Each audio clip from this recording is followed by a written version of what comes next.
बहुत बहुत स्वागत है सुप्रिया मैम आपका। मैम नमस्कार। नमस्कार। ये रुझान जो आए हैं, इन पर आपकी क्या प्रतिक्रिया है, आपकी क्या राय है, क्या कहेंगी?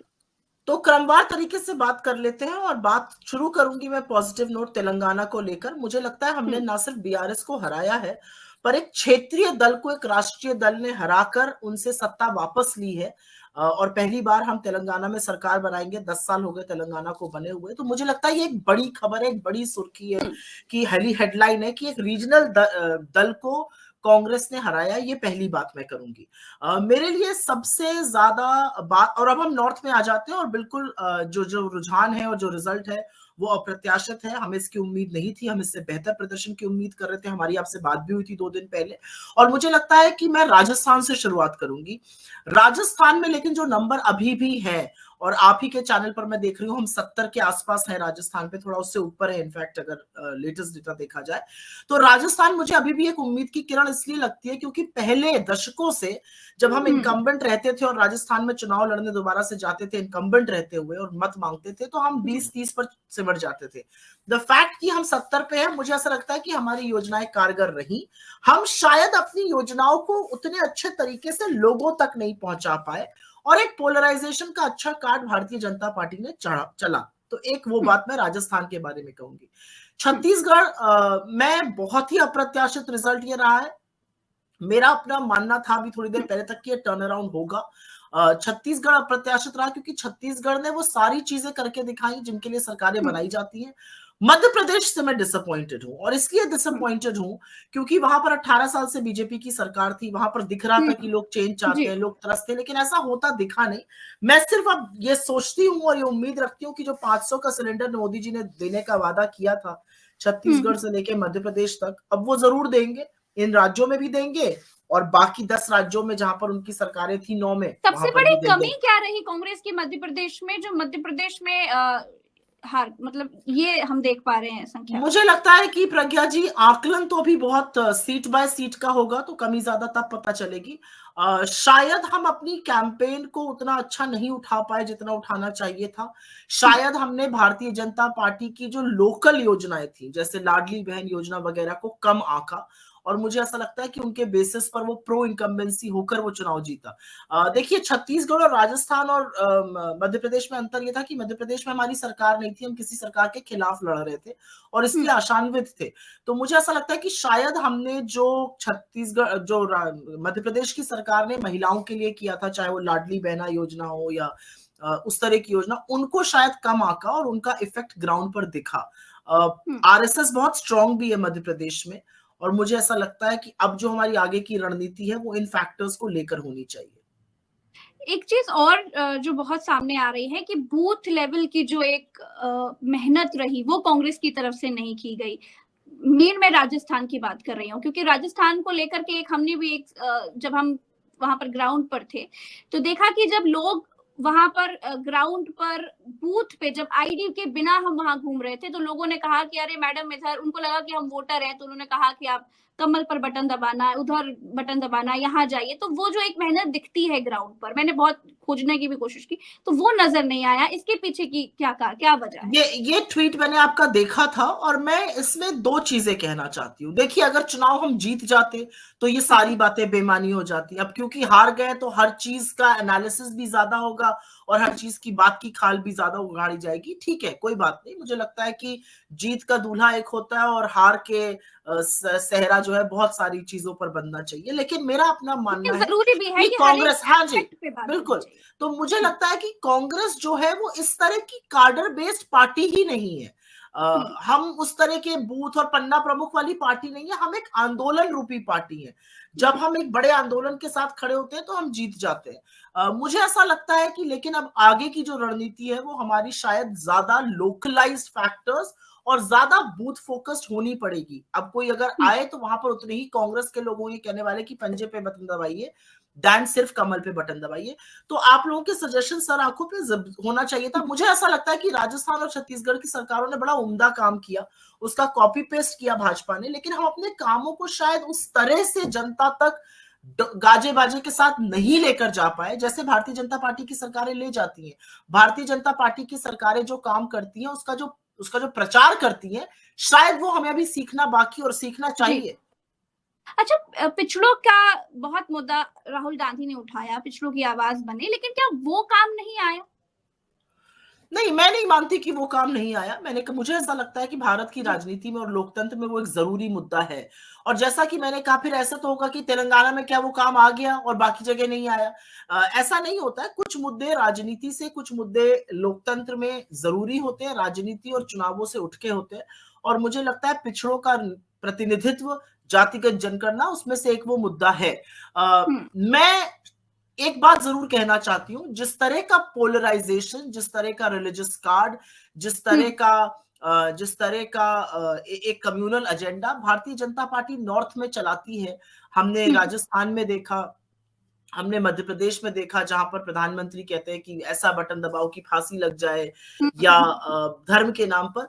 मुझे लगता है कि वो भी एक मुद्दा रहता है चुनावों में, और वो मुद्दा शायद भारतीय जनता पार्टी का सबसे प्रबल हथियार है। बिल्कुल, वो दिखाई भी दे रहा है, वो दिखाई भी दे रहा है कि ध्रुवीकरण, और वाकई ग्राउंड्स में भी ये दिख रहा था कि ये ध्रुवीकरण है कहीं ना कहीं शहरी सीटों पे तो बहुत ज्यादा। अच्छा, क्या ये मध्य प्रदेश में आदिवासी वाला जो एक कांड हुआ था, आदिवासी के सर पर पेशाब वाला कांड बीजेपी की नेता की तरफ से, आपको क्या लग रहा है वो कांग्रेस भुना नहीं पाई क्या मध्य प्रदेश में? मतलब मुझे नहीं लगता कि इस राजनीति में ऐसा होना चाहिए कि वो मुद्दा भुनाने की बात हो। पर मुझे ऐसा लगता है कि लेकिन लोगों के जहन तक ये बात पहुंचानी चाहिए थी कि आदिवासियों के साथ किस तरह का सलूक किया जा रहा है, आपको देखिए, अगर हम चुनाव हारे हैं प्रज्ञा जी, तो ऐसे बहुत से कारण हैं जहां पर हम विफल रहे, और शायद हम उस मुद्दे को उस तरह से उठाने में विफल रहे जिस तरह से उठाना चाहिए था। मैं आपकी बात मानती हूँ, लेकिन मुझे नहीं लगता कि इस तरह के अपवाद को, इस तरह की बात को, इस तरह की अमानवीयता को मैं भुनाना शब्द का प्रयोग करूंगी।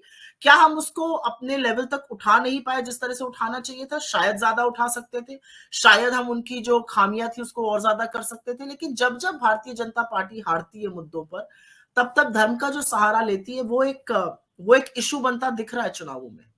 अच्छा, मध्य प्रदेश में कमलनाथ के द्वारा जो अखिलेश यादव को कुछ अपमान किया गया, ये बात भी चल रही है कि इसका भी गुस्सा दिखा है मध्य प्रदेश में। ये भी क्या 2024 तक क्या इंडिया अलायंस नहीं रहेगा, क्या वो टूट जाएगा? ये भी सवाल लोगों के मन में बहुत चल रहा है। नहीं, मुझे नहीं लगता कि कमलनाथ जी ने कोई अपमान किया। मुझे लगता है कमलनाथ जी वरिष्ठ नेता है, उनकी दोस्ती अखिलेश जी के पिताजी से थी, तो उनसे थोड़ा सा एक पितृवत संबंध भी है उनका, तो मुझे नहीं लगता उन्होंने अपमान किया।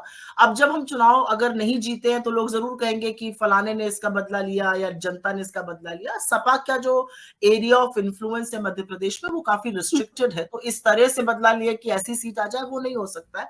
और जैसा कि मैंने कहा, अगर अभी जीत गए होते तो क्या जनता ने उस चीज को नवाजा होता? मुझे ऐसा लगता है इंडिया अलायंस इंटैक्ट है।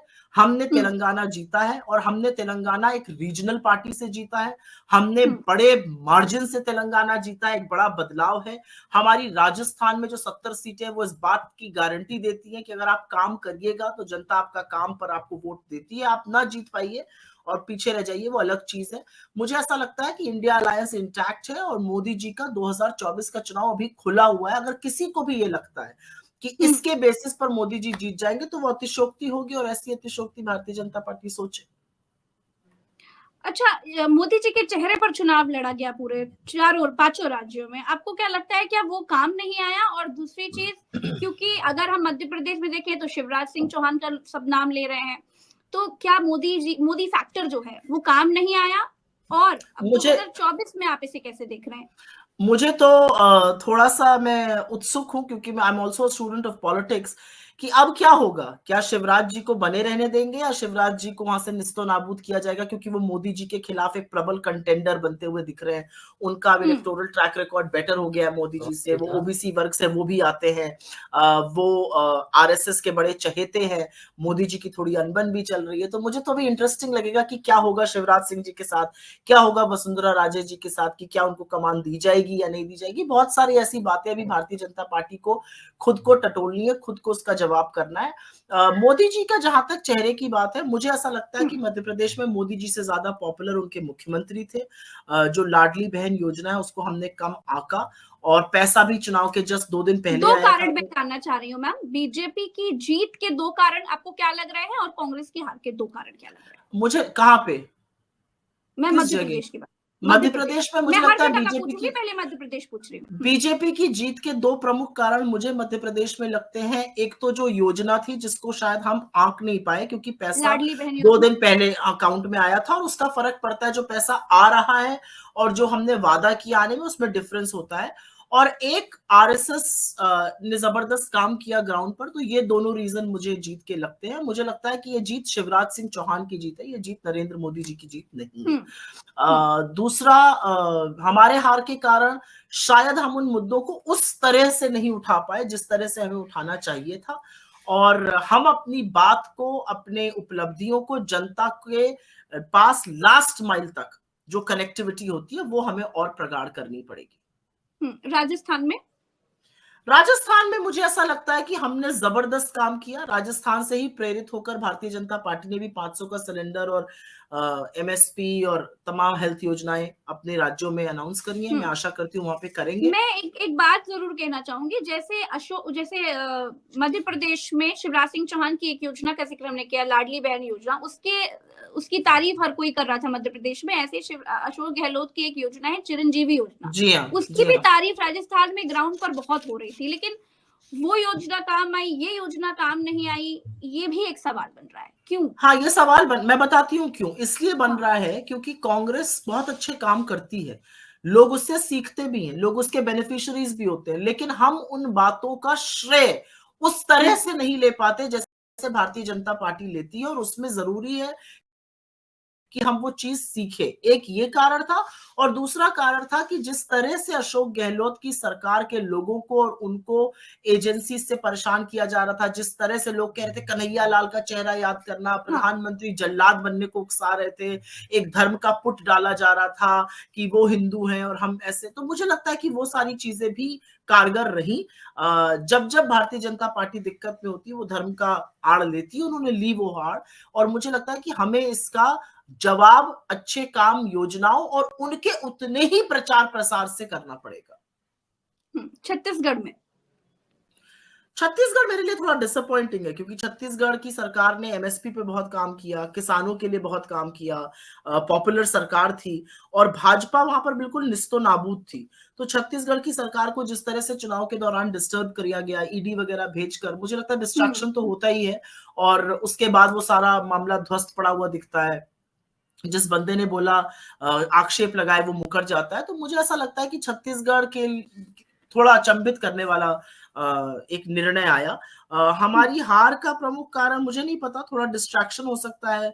ये हो सकता है कि उन्होंने हमें बहुत प्रताड़ित करके रखा होता है एजेंसीज के माध्यम से, और हम डिस्ट्रैक्टेड थे। शायद हम बहुत आश्वस्त भी थे छत्तीसगढ़ को लेकर। काफी सारे कारण हो सकते हैं। मैं एक कारण को पिन पॉइंट कर पाऊं मुझे नहीं पता।